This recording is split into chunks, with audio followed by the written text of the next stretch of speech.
Ngcukaitobi. I am the president of the convocation. I will be discussing this evening with Mr. Lukhona Mnguni.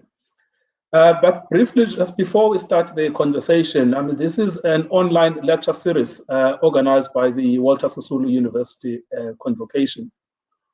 We have decided that despite the fact that the academic enterprise is on shutdown, we should nevertheless continue using alternative means of conveying the academic message. And today we are starting the very first online lecture series. We couldn't have thought of a better subject to our lecture than the life of Professor Archie Mafeje. I first encountered the workings and the writings of Professor Mafeje when I was researching incidentally about a lawyer, Dumalisile Nogwe. They were apparently students together at the University of Fort Hare. They were students of Professor Monica Wilson. And the head of the school at the time was Professor Z.K. Matthews. It's very fascinating how these lives somehow intersect and overlap. In fact, both of them were students in anthropology. Later on, Professor Mafeje would go and become a PhD holder in anthropology. Dumalisile Nogwe would subsequently become a lawyer. But also tonight, I have a most fascinating speaker that will be unpacking the topic for the day. The rough topic for the day is the making of an African academic. I have Mr. Lukhona Mnguni, who is a holder of a Master of Science in politics from the University of Edinburgh. If Aniyazi Edinburgh is a Scotland, so we have someone who is highly accomplished, and he is also a lecturer at the University of KwaZulu Natal, as well as a holder, currently studying towards a PhD degree. So the plan for today is that Mr. Mnguni will speak roughly for about 20-25 minutes. I will engage him with a couple of questions, and thereafter we can field your questions as they come through for Mr. Mnguni to respond to. Lukhona, it's up to you. Thank you, President, and thank you for the invitation from your convocation and other colleagues. I must hasten to say that it's quite going to be a challenging one because these virtual times catch all of us by surprise. We are so used to an audience in front of us and a mic on our hand. So you and your audience will forgive me if I do stray at any point of making my presentation this evening. It is indeed quite an honor to be asked to reflect on the life of somebody whose work has been so profound and impacted scholars, intellectuals, and thinkers in various ways globally. I will start off, of course, by admitting that much of the reflections on the life of Professor Archie Mafeje, Archibald Monwabisi Mafeje, tend to focus mainly on the Mafeje affair of the then 1968 at UCT, which led, of course, to his departure and being exiled from South African academia. But I want to return to this point at a later stage. I want to quickly dispense perhaps with Mafeje's biographical details, which are available on the internet for everybody to peruse. I, of course, must also admit that I am nowhere near a generation of scholars that were impacted on by Prof. Mafeje personally. I only encounter him through his work and the anecdotes of my mentors in academia. And this is simply because Archie Mafeje was born 9 months after my own grandfather on the 30th of March, 1936. With his roots in that small town of Engcobo in the Eastern Cape, in the village of Kubenga, a community of late 19th century settlers, and I quote unquote that, such as Amavundle, Amagcina, Amaqwati, some Vulane people of Sotho origin, with minor groups such as the Nkongo and Zima people settling later. and this is reflected in his work as well. I must also admit that I will not do an extensive intellectual biography of Professor Mafeje as done by Dr. Bongani Nyoka for his PhD work and his intellectual biography, which is quite a very pleasing piece of work. But I must take this opportunity to open these rolling reflections that you will do on the life of uKengeba Umphankomo Itolelo Mthwakazi, and perhaps start off with his name, which I find quite curious. And I thought, what is in a name, this Archibald name? And he shared this name with another luminary in literary studies, Archibald Campbell Mzolisa Jordan, who was born 30 October 1906, 30 years senior to Mafeje. And A.C. Jordan himself, born in that same region in the town of Tsolo. But Archibald could have been encountered by both the parents of Campbell and Mafeje in the works of Shakespeare. Shakespeare's Henry IV reflects on Archibald Douglas, an Earl of Douglas, and that is quite interesting because in that time, the Earl of Douglas would be known as Archibald Douglas, and this happened from the 13th century right to the 15th century until the 5th Earl of Douglas named his firstborn son William Douglas, and therefore Archibald seems to be a name that carried some level of significance and was given to heir apparents at the time. And of course, the Mafeje family was, of course, what we could call in our region Amaqoboka, with that of Jordan's family being Anglican, and of course the Mafejes being Methodist, and having all received some level of missionary education. And lastly, if we were to talk to onomastics people who study names, they would tell us that the name Archibald derives from the Norman given name Achumbu, composed of a Germanic element ekan, meaning precious, plus bald, meaning bold and daring. And this name was introduced in England by followers of William the Conqueror after the conquest, of course, of the Norman invasions in the 11th century. It must then be that you don't carry this name and not become a distinguished person in your life. And one could dare say that Mafeje went on to be well accomplished, a bold and daring scholar in his years. Now, Nyoka in his PhD reminds us that Mafeje was born during the Great Depression.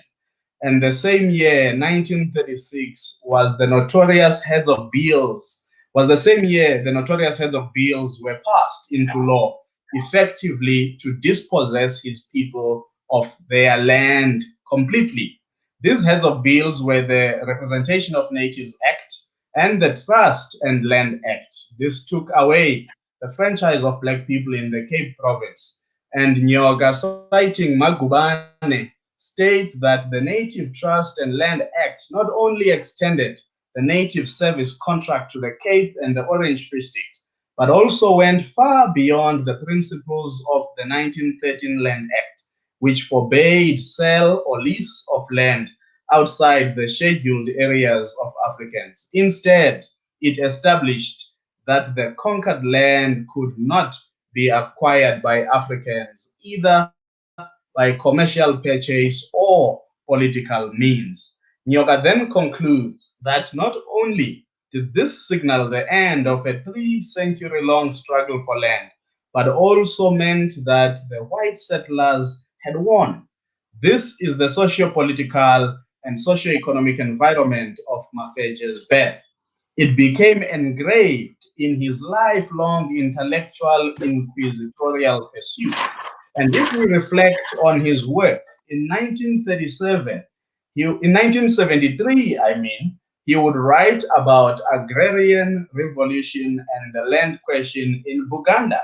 And 30 years later, in 2003, he penned another seminal paper, The Agrarian Question, Access to Land and Peasant Responses in sub-Saharan Africa. His was not just to conduct descriptive scholarship, but to interrogate the life of Africans, confront vigorously misrepresentations and mischaracterization of who they are by other scholars, disrupt narratives, and set the agenda on authentic scholarship of African societies. And it is no wonder in that 2003 paper, he sought to achieve 5 things. The first was to interrogate Eurocentric concepts and notions that about land tenure in sub-Saharan Africa. The second pursuit was an attempt to reinstate the authenticity of African systems of land tenure and social organization for production by looking at them from the inside. The third that he sought to do was to look at how African producers had adapted to changing economic conditions, especially the introduction of the capitalist system and the market for agricultural commodities. Fourthly, he sought to attempt to clarify some of the conceptual issues involved so as to discern more clearly some of the underlying processes and thus explain why African peasants in particular had behaved in ways unpredictable even to their governments. And lastly, he sought to evaluate the prospects for a genuine agrarian transformation in sub-Saharan Africa. One might characterize Prof. Mafeje as somebody who sought to disrupt and became quite an unorthodox scholar, particularly to the discipline of anthropology, to which he was married. And we start seeing this disruptive unorthodox scholar in his master's thesis, where he makes an admission that his fieldwork was conducted over an unusually short period by modern anthropological studies standards. And this was because his study using the popularly known ethnographic method of participant observation was conducted between the 8th of December 1962 and 28th February 1963. Of course, this method sees some people travel to their research areas and contexts for years and immersing themselves culturally and otherwise in order to emerge with what may come out to be known as authoritative writings. However, even if one may contend and say Mafeje took a shortcut, he immediately in his own thesis argues that the brevity of my intensive fieldwork was, however, compensated for by the fact that in addition to being Xhosa speaking, I had a previous knowledge of the 2 villages he studied. He grew up in Kubenga and was familiar with the village of All Saints through traveling the village and interacting with its locals while at secondary school.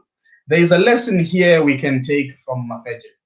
Immediately, he distinguished himself as different to his social anthropology counterparts, who encountered their research contexts as outsiders needing to gain entry. Mafeje was one with his research context. He belonged to it and he owned it. For this reason, his field work surely could not be of the same duration as an outsider needing community entry and acceptance.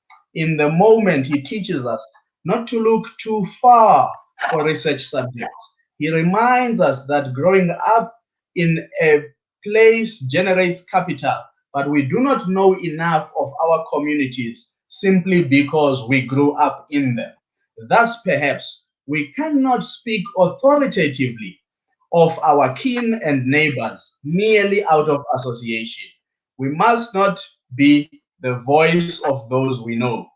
We must give them voice so that we can not only see them, but also hear them, their thoughts, their worldviews, their composition of life, and their aspirations. In fact, curiously, Mafeje acknowledges this in his submission when he writes, and I quote, "I found that people were willing and enjoyed talking about things that concerned them directly, saying people like talking about themselves. And as a result, in 1963, in that master's thesis, at the age of 27, Mafeje gave us a framework to understand the spheres of social activity. He divided these into 6 categories: political, economic, educational, religious, recreational, and domestic. He also left us with an interesting translation for the word isipaluka. And if I go to my Google Translate, it says isipaluka is a circuit. But Mafeje said the Xhosa word isipaluka, meaning a village, subsection, is here translated as neighborhood, because it refers more to social groupings than geographical units. And I found that to be quite interesting.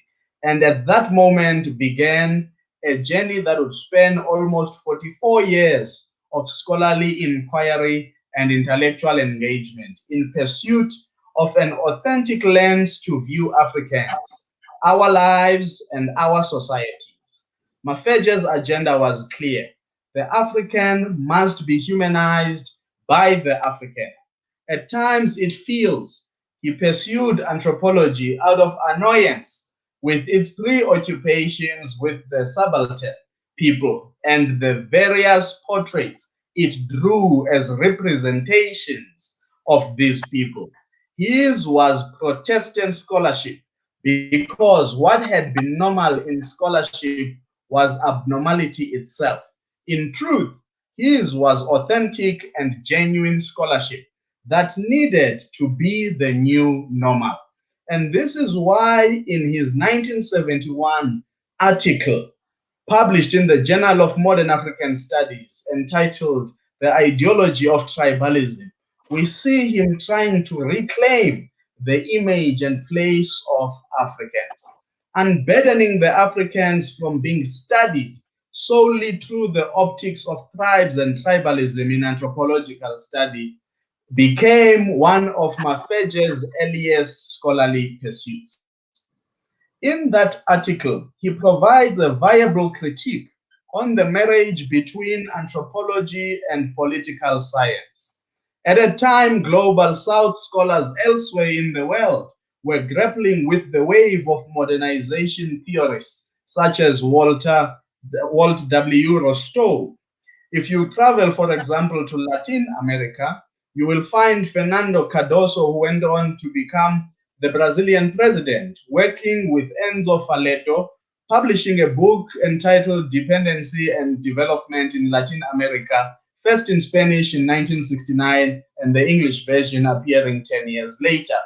They were grappling using the theoretical lens of historical materialism, inspired in part by the work of Andre Gunder Frank, a German scholar who had in 1966 propounded the dependency theory in a bid to counter the conceptualization and explanations of modernization theorists on desirable development trajectories for societies. While that global debate was raging, Mafeje was beginning to give us tools on how to best understand African societies. He was also influenced by the work of Karl Marx, and you will see in that article he quotes a very important and illuminating citation from Karl Marx, and it goes, "The ideas of the ruling class are in every epoch the ruling ideas. The class which is the ruling material force of society is at the same time its ruling intellectual force. The class which has the means of production at its disposal has control at the same time over the means of mental production, so that thereby, generally speaking, the ideas of those who lack the means of mental production are subject to it." Close quote. Here we can see that Mafeje had been moved by this realization from Karl Marx's work, and it made him ponder many important questions such as, might not African history, written not by Europeans, but by Africans themselves, have employed different concepts and told a different story? If so, what would have been the theoretical explanation? Are things what they are called, or do they have an existence which is independent of the nomenclature that attaches to them? Thus, we can say Mafeje viewed the preoccupation with the tribe and tribalism as leading to jaundiced scholarship outcomes in study of African societies. As a result, he charged that if tribalism is thought of as peculiarly African, then the ideology itself is particularly European in origin. He expanded his critique in a unique manner to include sociology and made an even astounding further charge that the anthropologists, sociologists, and political scientists seem to suffer from a common disability in their failure to distinguish sufficiently and consistently between social theory and social action. While it is true that there is a relationship between social classification and social behavior, it is not true that the two always correspond, close quote. Here, Mafeje was outing the hypocrisy in scholarship of the then scholars whose works he was contending with. He sought to demonstrate that they approached their sites and subjects of inquiry with preconceived ideas, taking a value-laden agenda to their research and instrumentalizing it to emerge at the tail end of research with outcomes that serve their ideology of tribalism. Because this ideology was not only manufactured for inauthentic reasons, it was in service. This ideology was not manufactured for authentic reasons. Therefore, it was in service of the ruling class. Perhaps the scholars needed to integrate themselves and ingratiate themselves with the powers that be for their own social and academic prestige. The lesson from this seminal text is that is what I often say to colleagues, that research must at all material times be about the pursuit for the truth. In fact, if we were to define research in any field, it should be the pursuit for truth, because it is only in truth that we will debunk myths and fiction. It is in truth that we will discover fact, and only the truth can make us stand boldly for justice and social engineering in pursuit of equality. It is then, as a closing remark, no wonder that the University of Cape Town's Fees Must Fall movement found some resonance with Mafeje's work. But when they acclaimed that they could not breathe because of a racist exclusionary culture within UCT, and then they evoked Mafeje's name, they didn't do so only to place him on their hands as memorabilia of as a weapon with which they could stab the conscience of the institution. Some will remember I started off with the 1968 Mafeje affair, which recently Professor Howard Phillips has recently reflected on. And that was the occupation of the Bremner building at UCT in 1968. Of course, that affair on its own is deserving of its own exposition, but safe to say, UCT had decided to appoint Mafeje as a senior lecturer in the Department of Social Anthropology.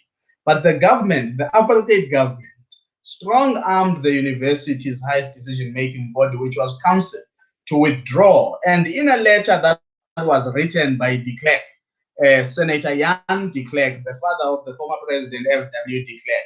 De Klerk highlighted government's intense displeasure at the decision to appoint an African, which is tantamount to flouting the accepted traditional outlook of South Africa.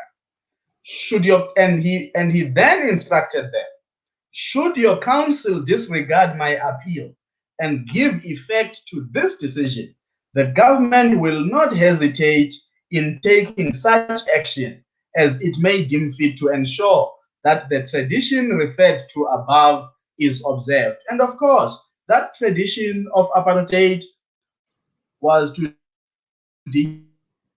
dehumanize the African, to render the African without dignity, without intellectual prowess, to ascend in the same scale and ladders, the spaces of academia to a degree or a pedigree that could even in actual fact surpass white people. And of course, Mafeje had decimated all these warped notions of apartheid and had made UCT look itself in the mirror and say, if you call yourself an open university, then do you stand by Mafeje? Unfortunately, UCT folded at that time and gave in to the powers that be. And then the Mafeje affair was born, which led to a variety of protests and sit-ins. As a parting shot, I would want to say, Professor Mafeje remains a symbol of pride, dignity, identity, and affirmation for African people. He taught us that our lives matter, our thoughts are valid, and that our world views are important and need no external validation, so long as they remain rooted in the truth of who we are. And that is why I then asked one or two scholars, Prof. Pelstole, who is at the University of the Free State, to reflect herself. How does she remember Professor Mafeje? And she said to me, he claimed scholarship, he claimed critique, he claimed theoretical expose, he claimed the art of conceptual analysis. In the process, he exposed pragmatic injustices at the socio-political level through his writings on land and agriculture. He also exposed the making of alterity at a scholarship level. He hated that in its entirety, African existence had to make meaning only in reaction to Western knowledge. And when I spoke to Prof. Mcebisi Ndletyana as to what did he think of the life of Archie Mafeje, he says, and he reflects on tribe and tribalism, saying that that was intended to convey natives in a frozen state, incapable of progressing because of their supposedly primitive and barbarian culture. And he says the works of Professor Mafeje exposed a lot of deep-seated complicity in the academia with notions of conquest from colonialism and racial discrimination from apartheid. And I will leave it there, President. Thank you very much. Well, thank you, Lukhona. Unfortunately, you don't have a ready-made audience, but I would clap for you. Thank you. One of the comments we've received on our Facebook page is actually from someone I sort of regard as an idol in law. It's from Advocate Dumisa Nsebeza. I'll read it out to you. I am quite impressed with the input by Lukhona. You will know that I never fail to be told of the story of Archie Mafeje by Professor Nsebeza. Presumably he's talking about Lungisile Nsebeza. Yes. Retired professor at UCT. And it is a pity that from Cape Town, he is not able to get the link. So kudos to you. Dumisa Nsebeza is very, very impressed. Thank you. Thank you, Advocate. I'll read another comment from Zama Mapundu. It says, intellectual property protection is critical to fostering innovation. Without protection of ideas, businesses and individuals would not reap the full benefits of their inventions and would focus less on research and development. And then he asked, what is the role of WUSU in intellectual property? How can we ensure that investment in research and development produces the best possible results? And then others are thanking you, and others are saying they're indulging. Spokazinciza says, wow. And then, so overall, a very, very positive reaction to the lecture that you have just given. Mngcidi Qatha has just clapped as well, and then Spokazinciza has also clapped. And Brady has come back again saying, this is a great tradition, and I must commend the convocation. Okay, he's praising me, but he should be praising you. Kudos to you, President. Yeah, no, but the problem, Brady is biased because so that's why. But I want to just debate a little bit of some of these ideas that you have come up with. I mean, they are most fascinating lecture that you have given. So, I mean, firstly, I just want to go back to the life. I mean, we'll probably discuss for the next 20 minutes, and then we can call off the lecture. To start off with the concept itself, I mean, how Archie Mafeje got into anthropology as a sort of a field of study. My understanding, I was not researching Archie Mafeje, I was researching Duma Noko, is that both Duma and Archie, in fact, there was a third student, I can't remember his name, were students of Monica Wilson at Fort Hare. And Archie was, in fact, the best student at Fort Hare in anthropology. And the head of the school, or the head of the department, was Z.K. Matthews. Have you, in your research, established what attracted Mafeje to anthropology? Well, the first instance is that he encounters Monica Wilson, who goes on at UCT, in actual fact. He did have a bypass at Fort Hare in zoology, where he did zoology for 1 year. And then abandoned those studies and went on to UCT, where he enrolled in social anthropology, doing his BA there, his honors, and subsequently submitting his master's in 1963. Of course, Monica Wilson and Archie work very closely, and I think Mafeje becomes an early influence in Monica Wilson's life. Monica Wilson herself is born in the Eastern Cape.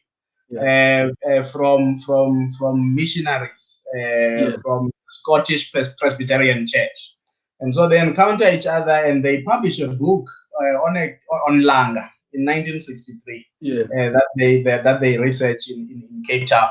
It's not too clear, at least for now, to me, what drove him to social anthropology, but I can imagine that going to an institution such as UCT as a young black man at that time, his options wouldn't have been so vast in terms of what he could enter into. But he finds quite a home, because, I mean, moving from zoology, which is in the sciences, into humanities becomes quite an interesting transition for him. And encounters Monica Wilson there and works with her and keeps in touch, in fact, with her even when he's gone to Cambridge for his PhD.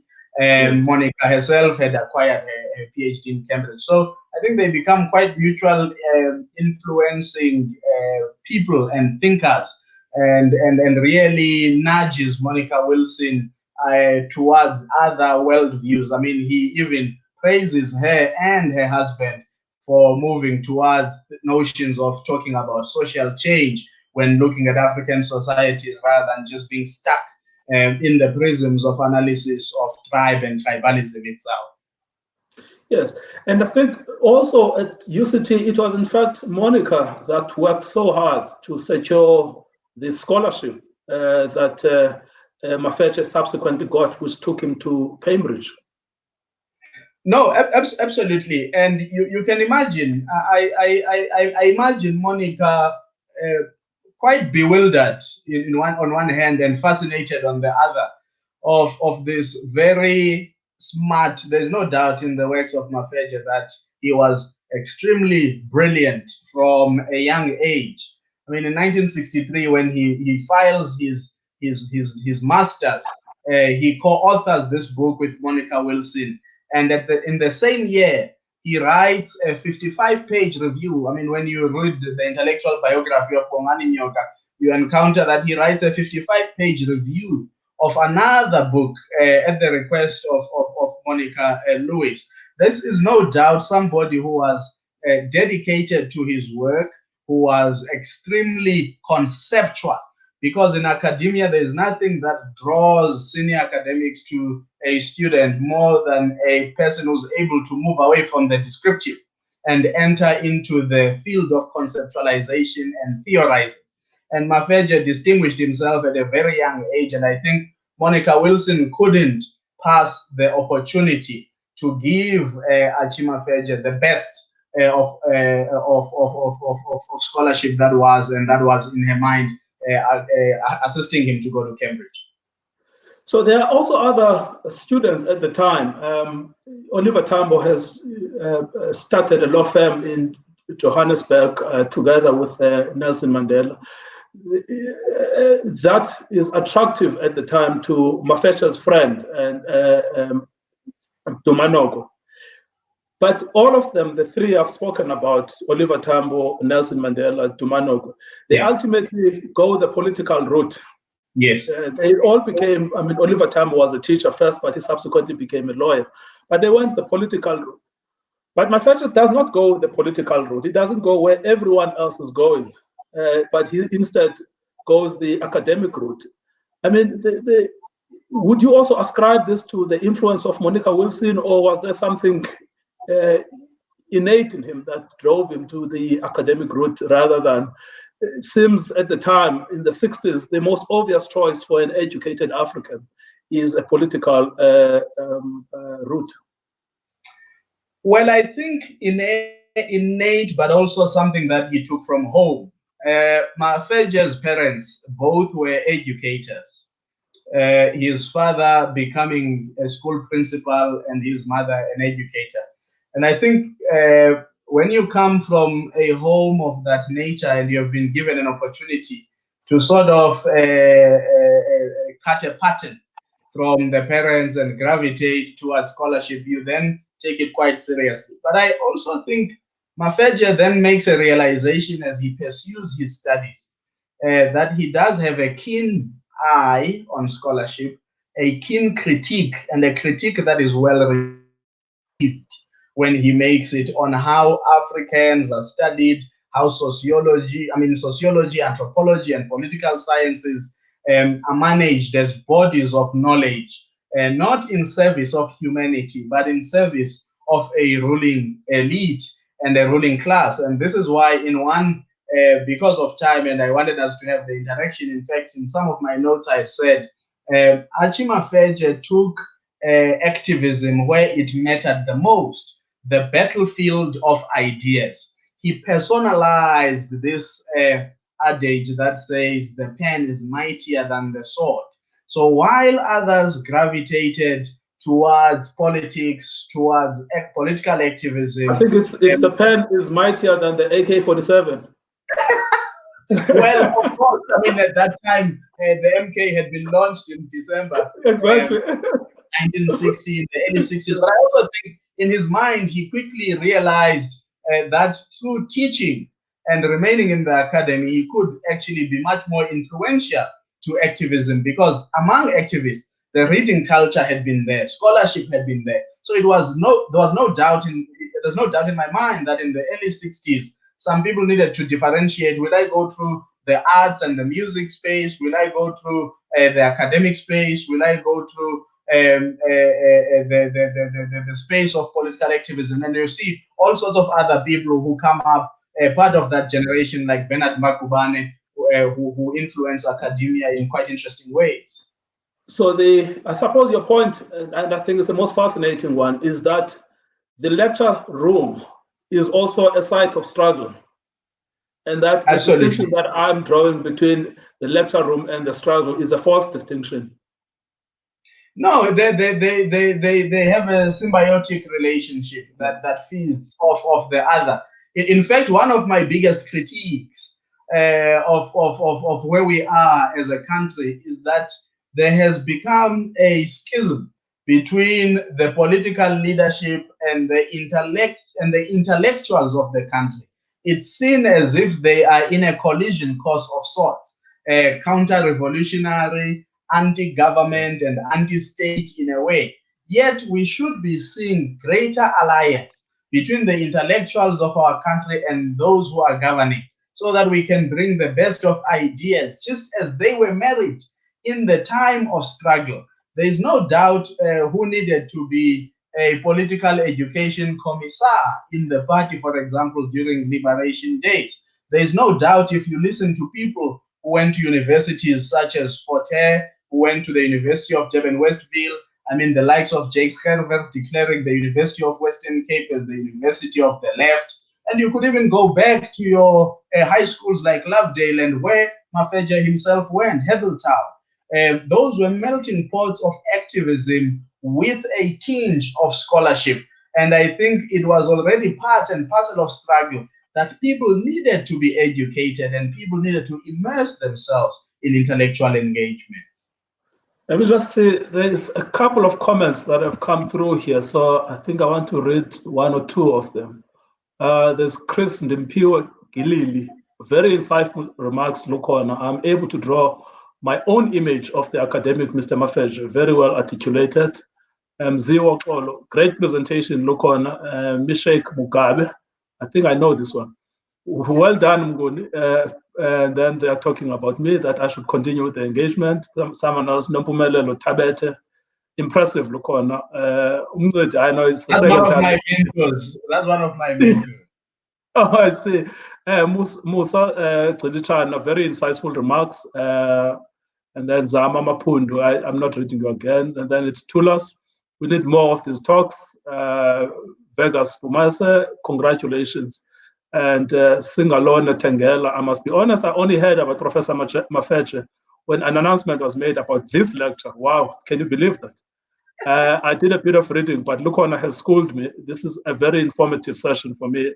Thank you. Anele Ngoi, profound talk, Lukhona. Indeed, we have a solid foundation for our next generation of African intelligentsia. And then usimcelile fa kukhubela uyabizwa kuthiwa iza kwelicala. And then Brady is back again for the third time. He says that there was a time when academics and intellectuals were called clever blacks.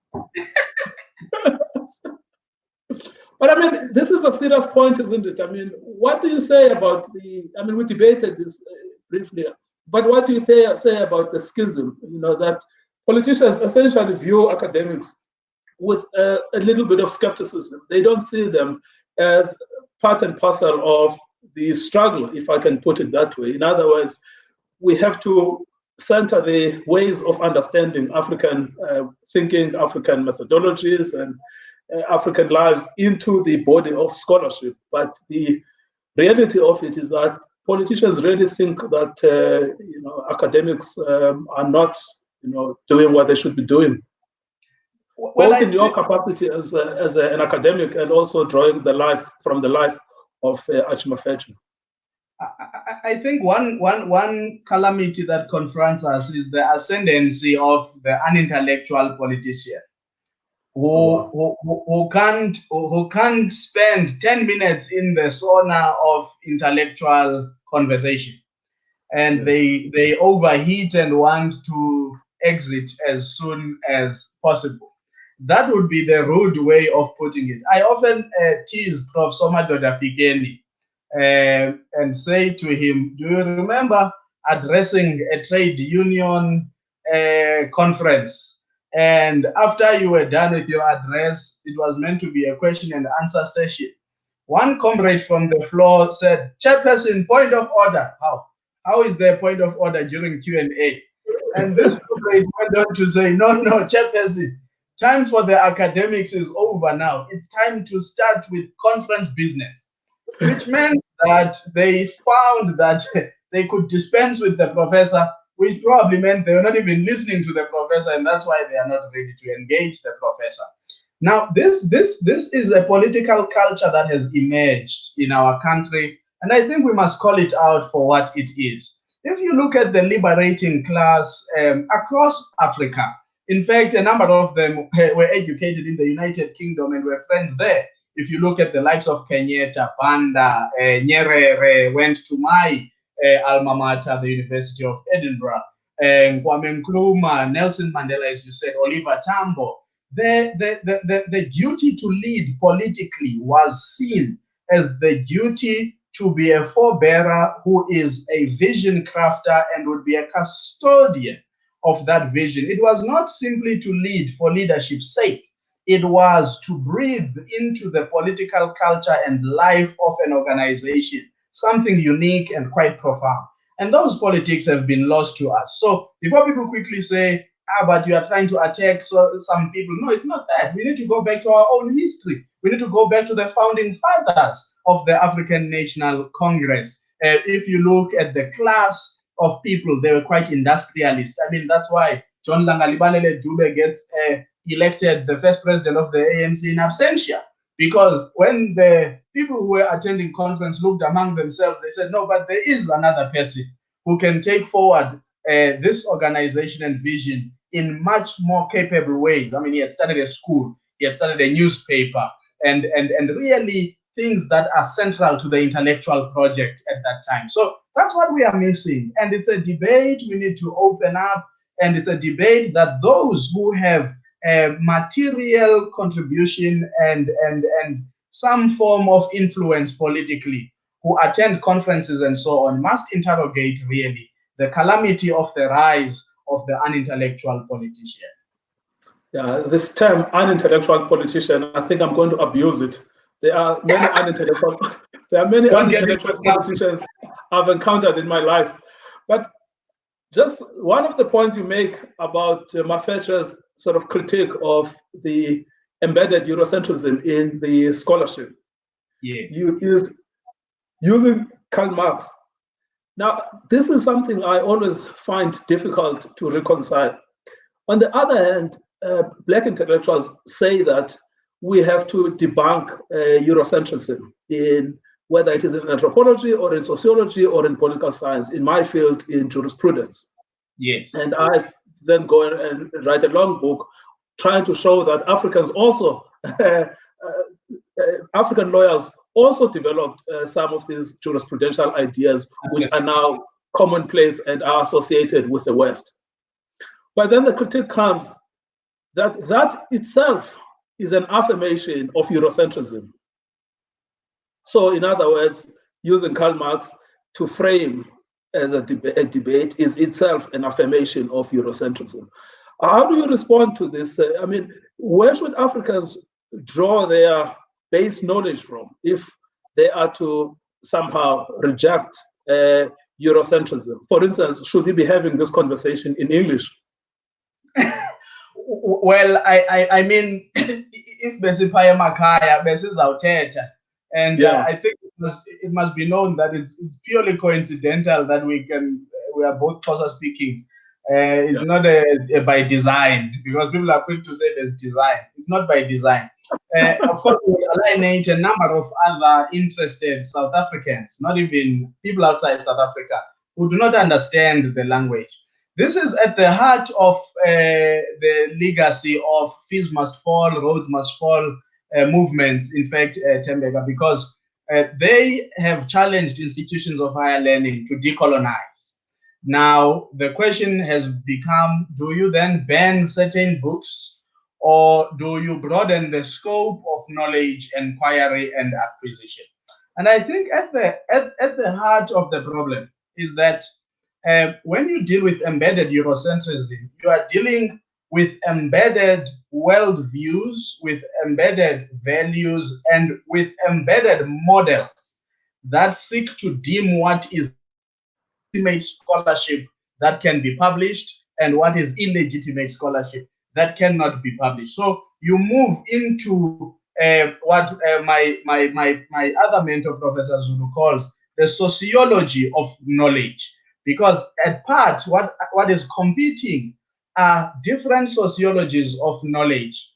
Do you then say, because this has not been validated by one society, therefore you cannot deem it appropriate to write on. I'll make you a quick example.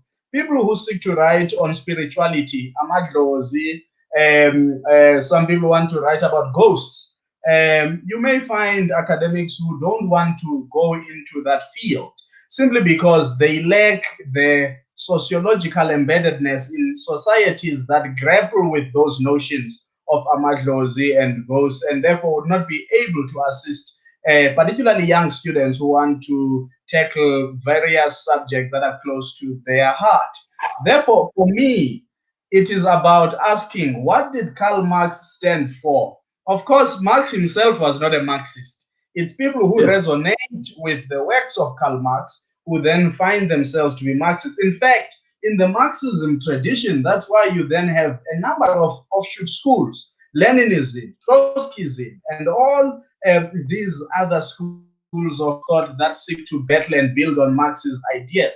But they feel that Marx could have been used by the oppressed people, because even though he writes in a Eurocentric, in a European context, but he writes from the side of oppressed people in the power relations of class and trying to seek to deal with the dominating power struggles and relationships between the working class and those who own the means of production, who are the captains of industry. So there is some way to find resonance with Marx. It's exactly the same thing we face as democracy scholars, and in your case, constitutionalism scholars, where you have to deal with the ideas of John Locke in some ways, and how he laid the foundation for the liberal democracy that is there, and whether or not we should merely dispense with liberal democracy simply because it doesn't come from an African writer. And of course, you will contend with Julius Nyerere in some instances where he posits that African societies have always been democratic. And you will battle with Nyerere there, because there are instances where you find that African societies were not entirely democratic. So knowledge untainted, knowledge uncontaminated, and knowledge in its essence, if it's about seeking the truth and going after the truth, can be in some instances universalized, and people from all sorts of the world can buy certain thinking traditions from one aspect or the other. The problem is when people seek to normalize and create a singular narrative that is normative as the only narrative of validating scholarship. That becomes the problem, and that is the embeddedness of Eurocentrism. So your point really here is that the point about decolonialism in scholarship is not the disbandment or the banishing of forms of European knowledge, but it is rather what I can say is the democratization of knowledge. It's the making visible other forms of knowledge that have been made invisible by the dominance of Eurocentrism. Absolutely, it's about that democratization of knowledge, and very important you use this word democratization, because it then seeks to say we must create. I like Frantz Fanon's description of decolonization. He says it's the veritable creation of new men, which is human beings. The new creation of human beings. It means all of us must both learn and unlearn certain things as we become decolonized and embrace a new humanity. We must find a space where we can create consensus of what it is to be human and what forms of knowledge sets that make us feel that we are liberated. That sort of praxis Paulo Freire talks about, that you must have the theory, but you must also have the practice, and join these two, which knowledge forms allow us to do that. But I think it points us to something else, which I like making a point on. Decolonization is not translating a text from English to isiXhosa or from English to isiZulu, which is something that at times we misconstrue as decolonization, because the theories that run through don't stop being those theoretical underpinnings simply because they are now in a different language. They remain as those forms of theoretical foundation. So it's about democratizing. It's about validating as you say that in your own book, when you look at the likes of Nsimang and the type of jurisprudence that they brought about, influenced even by the likes of Mamoshalot Makleke and other people, you are trying to say even ourselves, we are theorizing. We are intellectual in our own, and that's what decolonization is about. It's not. It's about. In my university at UKZN, there's a high chance that you will read Marx in sociology, in development studies, in psychology, and yet there isn't an equal chance that you'll encounter the likes of Biko, the likes of Fanon, the likes of W. Dietz, and I mean the likes of Du Bois and others. We have 5 more minutes to go, but I need to read up comments. You know, it's getting hotter and hotter. So there is Nkanyiso Ngulunga, who calls himself SC. Says, Professor Mafeje is one of the most important anthropologists who ever lived. His work is still speaking for itself in the academy, particularly on the agrarian question. And we'll call another lecture on that. And then there's someone, Lwazi Pindile, Langa Lamahlubi Ndlwana. Just come across this article by Professor Mafeje, on Professor Mafeje by Professor Zabeza. What can we learn from Archie Mafeje about the road to democracy in South Africa? Then there is Mafuguzela Juju. You know who Mafuguzela was, that was Dube himself. Yeah. How can we change our electoral system, or at least influence our electorate? Because by the look of things, our conditions politically and otherwise, we are going towards a downward spiral. And then I think Uznedi Lemondetia has also joined. And then Kanyiso Kwahubana, at some point, intellectuals operate contrary to their role as envisaged by Onko Potsetiro and Frantz Fanon. They alienate people, hence the unintended collision that Lukhona spoke about. And then Simtembile Yuku, insightful lecture indeed. I'm from a science field and never had many of the ideologies mentioned here. How can you guys bring such academic content to the general Black education and community? And then Siyasamkela Jinoi, and then there's Tulas, and then unintellectual politicians, and then there's Nkele Mulapo. Join late, had a Zoom meeting, you'll fill me in on what I've missed. Wow. And then there's Sivachela. We need more of these sessions, really, especially when one of our own will avail themselves when called to task. And then there is Mluleke Favor Mafuna.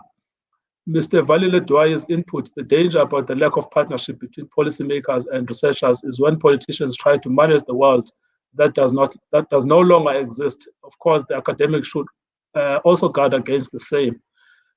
Look, there's so many comments. Do you want to make any closing remarks? You have 3 minutes.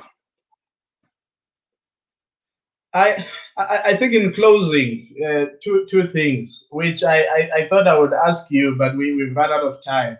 I find it curious that Prof. Mafeje's library is bestowed on the Walter Sisulu University, and none of the institutions that he actually had a footprint with in terms of Forte, UCT, or even Dar es Salaam in Tanzania, for example. I think it says something. It's a statement that he was making to probably seek to position WUSU in a particular light and particular way in his own mind, but also within our own society, and probably say WUSU must then take on the baton of his inquiry, and really maybe it's a call, and I think this is the start of it, and I must commend you and your leadership. This is the start of it to say at WUSU we must see a thriving African Scholarship Center there. The same African Scholarship Center that he would have been at UCT if he had stayed perhaps in 1968 after his appointment. The same African scholarship that haunted UCT again in the late 1990s when Mahmoud Mamdani was appointed as director of the Center of African Studies, and he sought to introduce a course at UCT, and again they got rid of him. The same type of African scholarship that I think Professor Ntsebeza is trying and tried very hard to domesticate at UCT, bringing back Mahmoud Mamdani as an honorary professor and so on. So I think for me, it is to avail ourselves to support that work, to make sure that the work of Prof. Archie Mafeje at WUSU does not just become archival matter. it becomes living memory, it becomes living scholarship that many people over time will embark on a great trek to discover this luminary scholar, but also to discover and perhaps a call. You will know, as from someone from Exala, I'm from Flagstaff, and perhaps a call that we play an activist role to intellectually liberate, as some people are saying. How do you bring this to the general public? How do we bring this to the broader schooling system? Where are the likes of Obusana? Where are the likes of Magubane? Where are the likes of Mafeje? In our basic education, how do we imagine them?